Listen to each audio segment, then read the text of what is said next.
Hello guys, welcome back to the channel, and today we are back with the first ever Marvel movie breakdown. This time out we are doing it on the brand newly released, as of last week, Marvel The Eternals. We're going to be breaking down the goods, the bads, the uglies, and the post-credit scene. So of course, coming with that, you're going to get some massive spoilers. We're literally going to be talking about the movie, the plot, the post-credits, like I said. So there is going to be spoilers. So if you don't want to hear spoilers, pause the video, put it on your watch later, and then come back when you've seen the movie. But please come back. But yeah, today we are joined by the gorgeous Katie.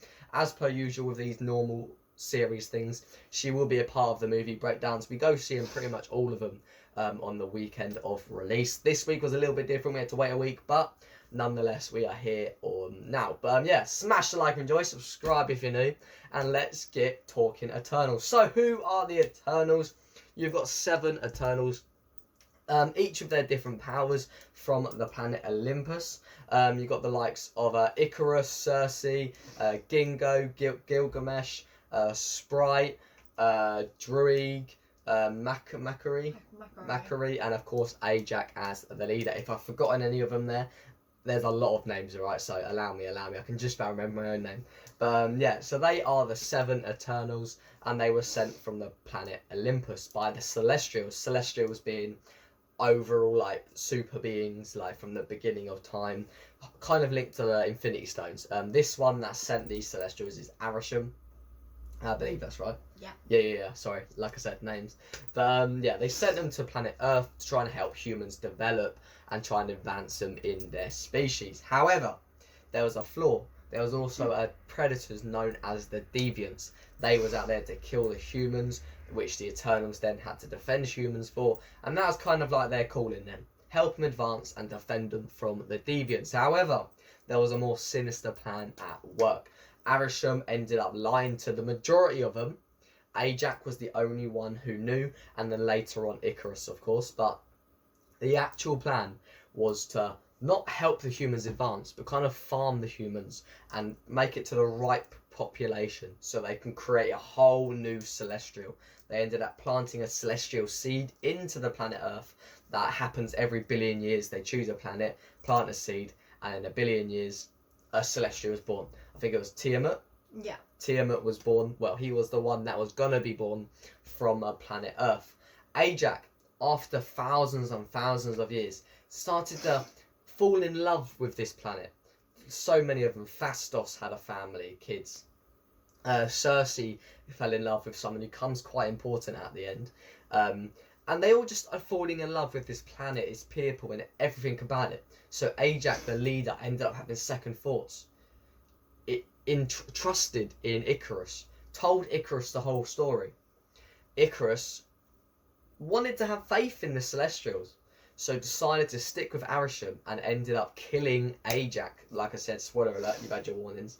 Ended up killing Ajax because there was a load of new deviants that was found in Earth. They must have been melted in the ice or something like that. Ikaris took Ajax there, pushed her in, and she ended up dying. But the deviant ended up sucking in all of her powers, and that was a common theme going through this whole movie. So then what happens is Ajax was dead, but this deviant ended up sucking up all of her powers. So you can imagine that deviant's then getting quite strong. So you know. But Ikaris then plants Ajax's body outside her cabin, later on found by Circe and Ikaris himself. They put it down to the deviants, of course Ikaris knowing the truth, and later on go and look to enlist the help of the other Eternals who have not seen in thousands and thousands of years. They all catch wind, the deviants are back, start killing them. There's an attack on this cabin as they try to find Druig, leading to the death of Gilgamesh. Of course, the one with the massive punchy hand, and the one who was protecting Thena, played by Angelina Jolie, because she had the thing that kind of made her go mental and attack everyone.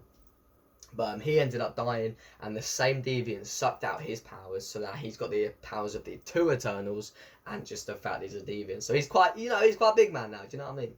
So that ended up happening.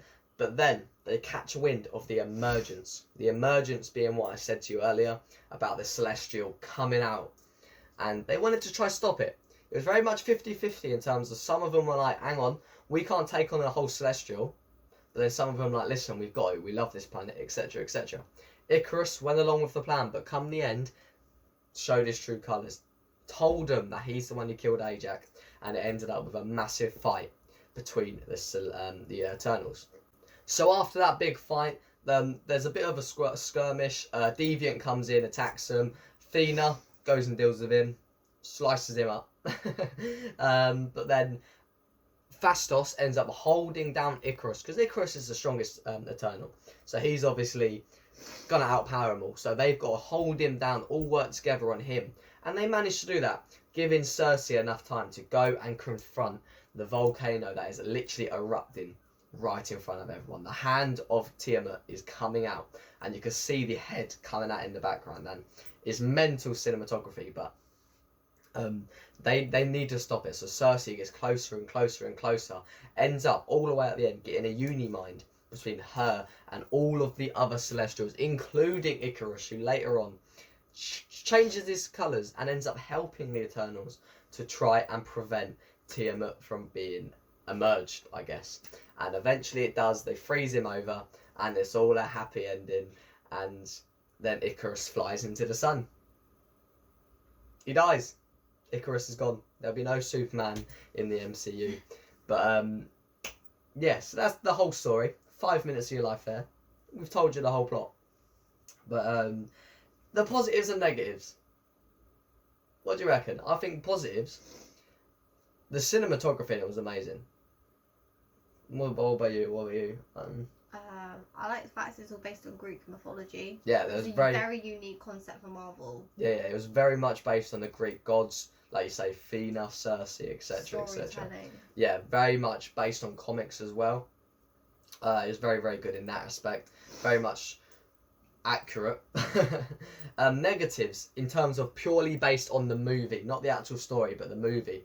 I didn't like how it kept switching back and forth between old and new. I get why they did it, and maybe if I watch it a second and a third time, I'd appreciate that more. But I didn't like that for the first time.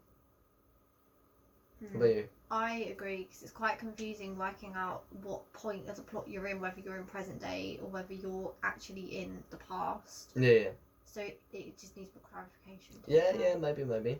But yeah, in terms of the actual movie itself, I think it's a great movie. I think I understand the mixed reviews, personally.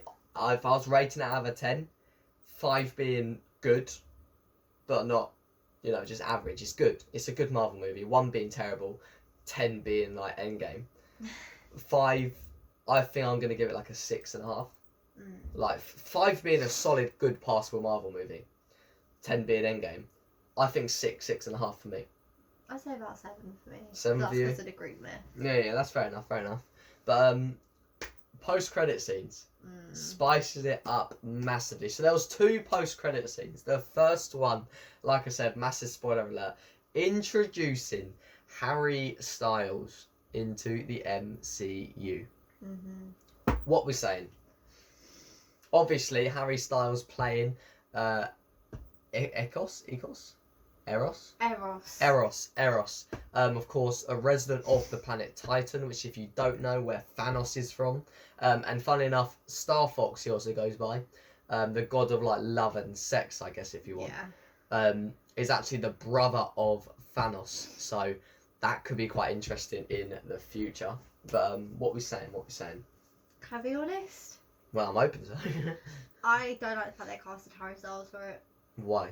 Because it's just going to be screaming fangirls in the cinema now, not Marvel fans. Yeah. That's one thing I was worried about in the day, because there is going to be a lot of Marvel, One Direction fangirls coming into these Marvel things now, and it's taking it away from us, boys. But now, when you actually sit there and deep it, the god of love and sex, whatever, getting someone like Harry Styles, being who he is, I feel like it is actually a perfect fit. It is. I think it is actually a perfect fit, and I feel like in the long run it will make so much sense. But yeah, Harry Styles is now in the MCU playing Eros, or Star Fox, I'm going to call him, because there's all these names and it's just going to be otherwise. But he's also joined by his little troll friend, kind of like his sidekick, his Robin to his Batman, if you wish. But yeah, pretty much, because obviously in the end, Cersei and the two others that stayed on Earth. I'm talking Gingo and Sprite. Sprite, yeah. Sprite stayed. Sprite, of course, being turned human by Cersei because she wanted to be able to experience growing up, etc., etc. They got captured by the Celestial. Arishem. See, I'm forgetting his names already. Arishem ends up taking them and saying, okay, we'll spare Earth, but we're going to judge their past from your memories to see if they deserve to live or not. So they get taken away. That's when they cut to the ship where Makari, Druig and Fina are, and that's where Harry Styles pops through saying, right, your friends in danger, I know where they are. So this makes me think we're going to have like a judgment room, a celestial judge, like back in the comics, which could be really, really cool, because they also said the Eternals will definitely come back, so this could be really cool if we can have like a proper celestial courtroom type thing, because that'd be mint. Oh my god, that'd be so cool. But then there's a second post-credit scene with Cersei's boyfriend that she got to know, and they ended up pretty much announcing Black Knight or Moon Knight. I think it's Black Knight. Black Knight. They've pretty much announced Black Knight, and then there's a voice at the end which has all but been confirmed to be Blade, which is so cool. Are we going to get like a Black Knight Blade partnership? That could be quite cool. I do love Blade, of course, back in the old day, 2000 and early 2000s, like really early 2000s. He was sick, the Vampire Slayer type thing, kind of like a 18 Marvel movie. So it'll be really cool to see how they do Blade in the MCU with a more child-friendly audience, I guess. Saying that though, the last couple movies have been a bit mad. You know, there was a sex scene in this Eternals movie. Yeah, that's not as Venom. There was a load of dodgy like stuff. Yeah. Like they should up their rating. Nah, it's not even that. Like they're going a little bit more like Adult. R-rated, I guess. More Like mature. it wasn't even a sex scene. All you saw was like just like grunts or whatever. Do you know what I mean? Yeah. But it's like they're going into a more rated R type thing, and with the coming out of Blade, of Deadpool, of Venom potentially being in the MCU, that type of thing, it opens up so much more possibilities for the MCU, and means they can be a little bit more accurate with the comics. Because let's be honest, back in the day, some of the comics were a bit mad. Do you know what I mean? Like Carnage, for example, from Venom, he was a rough guy, right? And they couldn't do some of the things he did in the comics, but like he literally shoved his tongue down someone's throat and like exploded his body. Do you know what I mean? So it's like it's mad. But yeah, that was quite cool. The fact they're going a bit more R-rated R with the Marvel movies. But yeah, overall, Eternals, I'll give it a solid 6 out of 10. But like I said, that's not bad. 5 is a solid, passable Marvel movie. 6 out of 10 is just over. So I think that's good. I think it's good. What about you? Say about 7. Solid 7 then, yeah? Favourite part or favourite character? Favourite character was Cersei. Cersei? Yeah. Friend, I did like Fastos, not gonna lie. Fastos was mine, the scientisty guy, yeah. Yeah. But yeah, that is where we're going to end it. Let me know your thoughts on the Eternals movie. Also, let me know this type of layout, because this is the first ever time we've done a movie breakdown. So the first 5 minutes might literally just be me telling you what happens in the movie. And the last couple minutes will just be us going through little stuff, waffling if you want. So let me know down below. How do you want these movie breakdowns to go? Because at this point we are spoiling the whole movie. Would you rather me try go through it with as little spoilers as possible, or try go through it in like proper in-depth go for it? Because this is the first time we've done this. We want to be able to improve for you guys, okay? So let us know down below your thoughts on this type of video concept and your thoughts on the Marvel movie below. So we'll probably see you next for Spider-Man, which is the next Marvel movie, or if you guys want to see a Hawkeye weekly episode breakdown type thing, that is something that could be on the table as well. But that is it from me and Katie, so massive thank you for getting involved. Welcome. Right, perfect. I'll see you guys next time. Massive thank you, and Peace.